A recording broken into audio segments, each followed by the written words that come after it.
Ini adalah Mercedes-Benz V260 Facelift 2020. Bisa dibilang V-Class merupakan passenger car non-komersil terbesar saat ini di Mercedes-Benz. Nah, mobil ini pastinya head-to-head dengan Toyota Alphard atau nanti yang akan datang varian lebih mewahnya Alphard yaitu Lexus LM. Dan kira-kira seperti apa kelebihan dari mobil ini yang dibanderol dengan harga 1 miliar lebih 555 juta dalam kondisi off the road.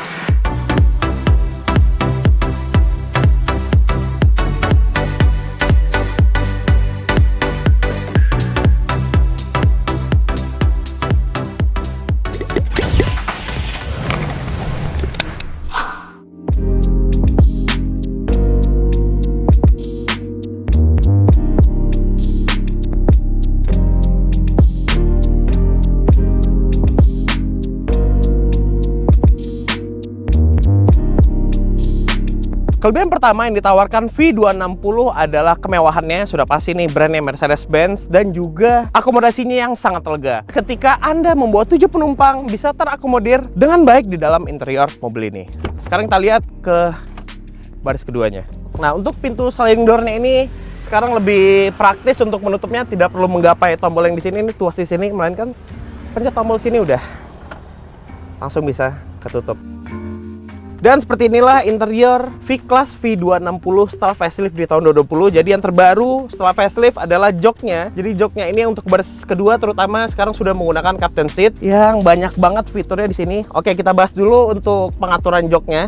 Ini pengaturannya untuk reclining, headrest, dan leg rest itu sudah menggunakan tenaga elektris. Tapi untuk slidingnya masih seperti ini, masih normal, masih secara manual ya. Itu agar memudahkan ketika Anda ingin masuk ke baris ketiga, itu lebih gampang, tinggal dimajuin dan bisa masuk ke baris ketiga. Karena yang setelah facelift ini Anda tidak bisa lagi mengakses ke baris ketiga melalui area tengah sini nih. Udah mepet banget jadi nggak bisa. Nah, fitur lainnya dari jok captain seat terbaru ini ada pemanas jok, pastinya ada pendingin jok juga, dan ada fitur massage di bagian sini. Lengkap ada 2 buah memory seat untuk setiap penumpang di baris kedua ini nih. Sedangkan untuk material yang digunakan di jok baris kedua ini full Nappa leather. Di tengah, di depan, di belakang itu menggunakan Nappa leather yang ini kalau dipegang halus banget asli dan adem. Apalagi yang di bagian tengah ada bolong-bolongan ini berfungsi untuk menghembuskan fan yang ada di bawah jok ini. Jadi bisa lebih adem. Nggak ketinggalan, ini ada bantal yang mirip kayak di S-Class lah ya. Ini bantal seperti ini empuk banget. Jadi ketika Anda duduk dengan legroom yang sangat besar ini, dan Anda bisa menaikkan leg rest-nya, tapi emang agak lama. Tuh, leg room yang besar, ada leg rest.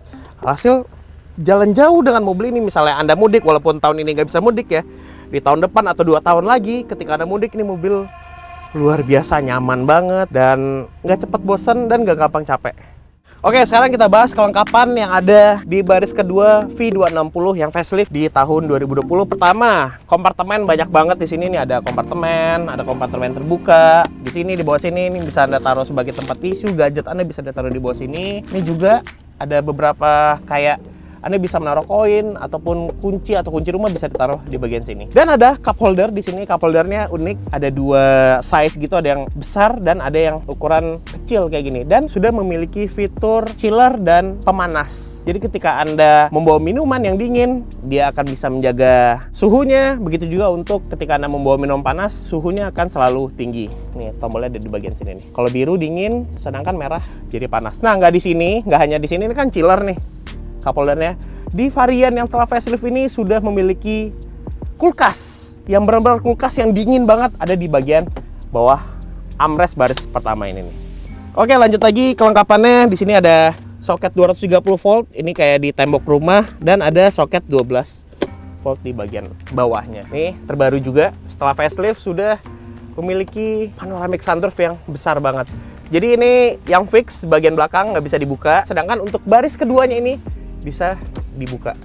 Jadi ini mobil cocok juga untuk kampanye lah ya. Bisa.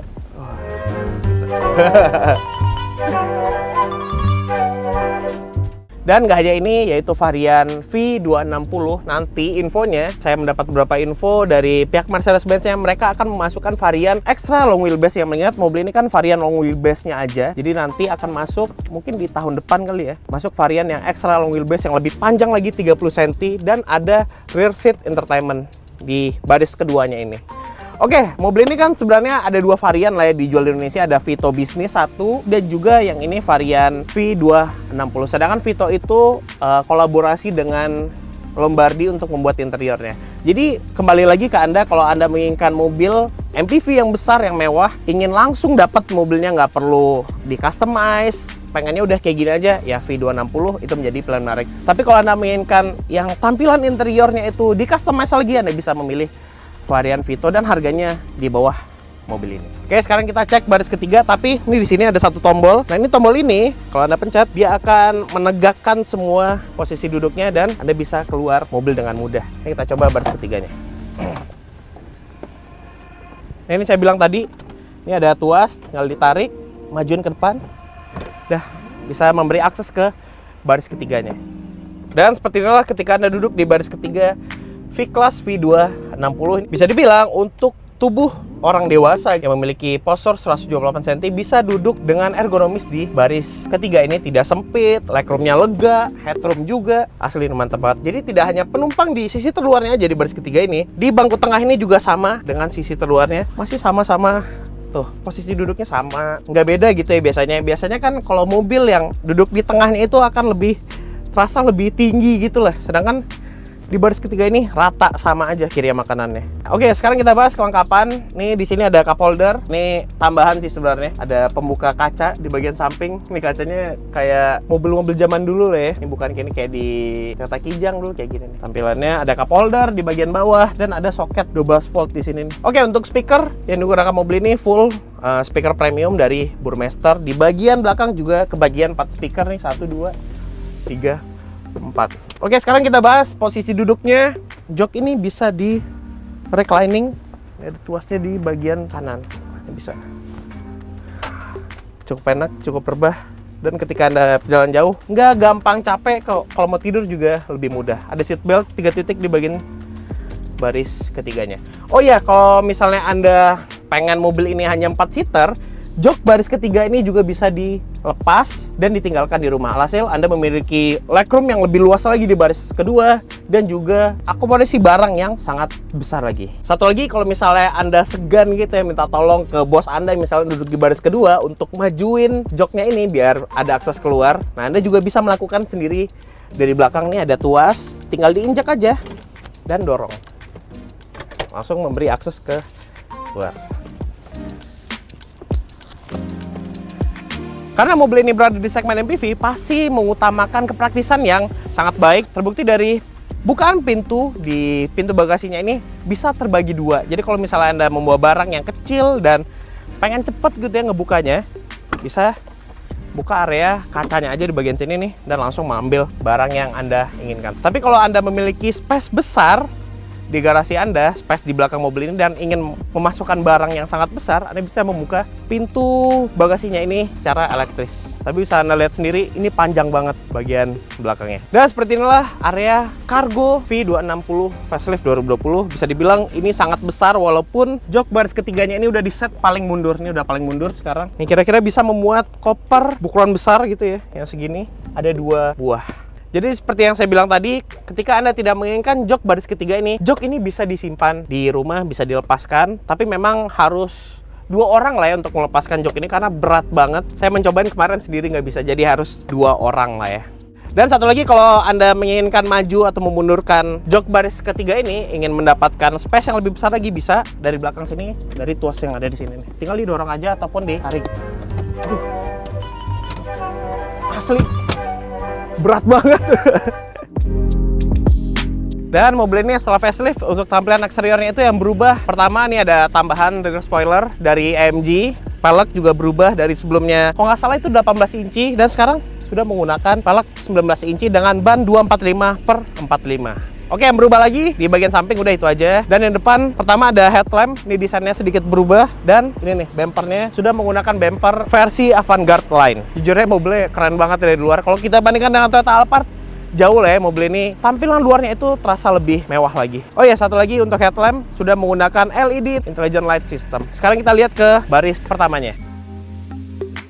Masuk ke interior, sudah pasti tampilannya sangat mewah, mengingat ini varian premium dari Mercedes-Benz, sudah pasti lah ya, mewah banget. Apalagi dengan wood panel ini nih, ini keren banget. Wood panelnya memanjang nih dari kanan sampai ke kiri. Terus setelah facelift ada kisi-kisi AC yang terbaru kayak gini nih, ala-ala turbo fan gini nih. Dan juga tombol-tombol yang membuat mobil ini kesannya semakin premium. Selain itu masih sama dengan varian-varian Mercy lainnya, sudah disematkan infotainment system dengan nama Command Online, yang dikontrolernya itu melalui kontrol yang ada di bagian bawah sini nih. Tapi memang untuk Command Online-nya masih yang beberapa tahun yang lalu, sedangkan untuk yang Mercy zaman sekarang sudah menggunakan MBUX yang bisa Anda kontrol ataupun operasikan menggunakan voice command. Jadi lebih canggih yang zaman sekarang, tapi oke lah ya untuk mobil ini. Oke, kalau untuk material yang digunakan sudah pasti ini soft touch full semuanya di interior, terutama untuk baris pertama ini, kecuali di bagian tengah ini menggunakan plastik keras. Biasanya selebihnya soft touch, di atas juga soft touch. Kelebihan satu lagi dari mobil ini tempat penyimpanan banyak banget di interiornya. Terutama untuk baris pertama, di door trim ada 3 lantai nih, berarti ada di bagian atas ini bisa taruh gadget, HP bisa taruh di sini bisa taruh dompet, dan di bawah ada kompartemen yang besar terbuka lengkap dengan satu buah cup holder. Cup holder ada lagi di bagian tengah sini. Ada kompartemen kecil terbuka yang bisa Anda fungsikan sebagai untuk naruh kertas-kertas, bisa taruh di bagian tengah sini nih. Di bagian atas ada tempat kacamata. Sedangkan untuk kompartemen yang terbesar dari mobil ini ada di bagian bawah dashboard. Ini seperti ini. Ada 2 lantai juga di bagian atas. Anda bisa menaruh pulpen dan lain-lain. Bisa ditaruh di bagian glove box ini nih. Dan yang menengah ada di bagian tengah sini. Ukurannya cukup besar. Dan yang saya bilang tadi, ada kulkas di bagian bawahnya yang dingin banget lah ya, kayak kulkas yang ada di rumah. Oke, bergeser ke panel instrumen. Ini memang panel instrumennya masih analog seperti ini. Untuk kecepatan dan putaran mesinnya masih analog, tapi sudah tersedia layar MID yang sangat besar di bagian sini, dan Anda bisa mengatur beberapa settingan dari mobil ini seperti fitur asisten. Asisten ini ada ESP, Electronic Stability Program, bisa dimatikan melalui MID ini. Ada brake assist, ada blind spot assist, mengingat mobil ini kan memiliki blind spot monitoring di, terutama tuh indikatornya ada di bagian spion. Ada lane keeping assist, Anda bisa mengaktifkan ataupun menonaktifkan lane keeping assist melalui MID ini, dan juga ada shortcutnya di bagian samping. Nah, fungsi lane keeping assist ini ketika Anda melewati jalanan bebas hambatan, misalnya gitu ya, Anda menginjak jalur atau menginjak marka jalannya, mobil ini akan ada alert ataupun sedikit getaran dari setirnya, dan getaran itu menandakan kalau Anda saat itu sedang menginjak marka jalan. Dan satu lagi fitur yang memudahkan Anda, mengingat mobil ini kan dimensinya besar, untuk memudahkan parkir ataupun melewati jalan yang kecil, sudah tersedia kamera 360 di mobil ini. Ada 4 kamera dan tombolnya ada di bagian samping kanan setir.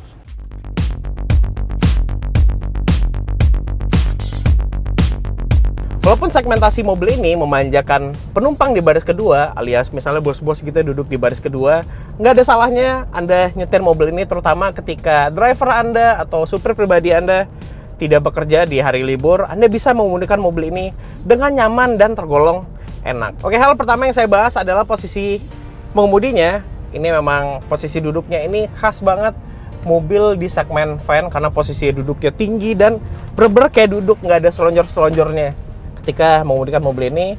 Nah, ini pengaturannya, joknya ini sudah elektris, bagian sini nih pengaturannya, dan sudah ada 3 buah memory seatnya. Jadi kalau misalnya Anda bergantian dengan driver Anda tinggal bikin preset aja di sini, dan sekali pencet posisi duduknya akan menyesuaikan dengan posisi duduk Anda yang sudah diatur. Jadi gitu, ada fitur pemanas jok juga di bagian sini.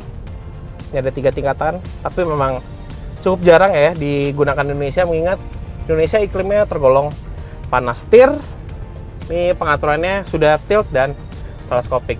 Yang saya suka dari posisi duduk yang tinggi ini, satu, di Mercedes-Benz ini bisa naruh tangan di bagian sini, jadi Anda menyetir misalnya yang lama, jauh, keluar kota misalnya gitu ya, bisa mendapatkan posisi yang enak dan rileks lah ya ketika menyetir mobil ini.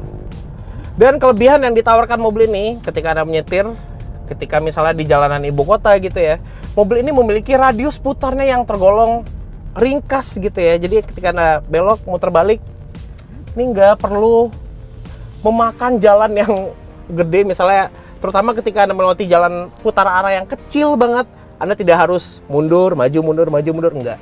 Jadi lebih praktis untuk memutar arah dari mobil ini. Walaupun dimensinya yang tergolong besar, yaitu 5,1 meter. Tapi ada kekurangan dari mobil ini di sektor handling. Jadi ketika Anda ngebut dan mencoba bermanuver dan menikung di kecepatan tinggi, mobil ini terasa sangat limbung. Ya wajar aja, MPV tinggi, ini mobilnya dimensinya cukup tinggi. Jadi ketika Anda berbelok dengan set suspensi yang agak lembut ataupun empuk, itu terasa nih goyang-goyang gitu kayak naik di atas kapal goyangnya.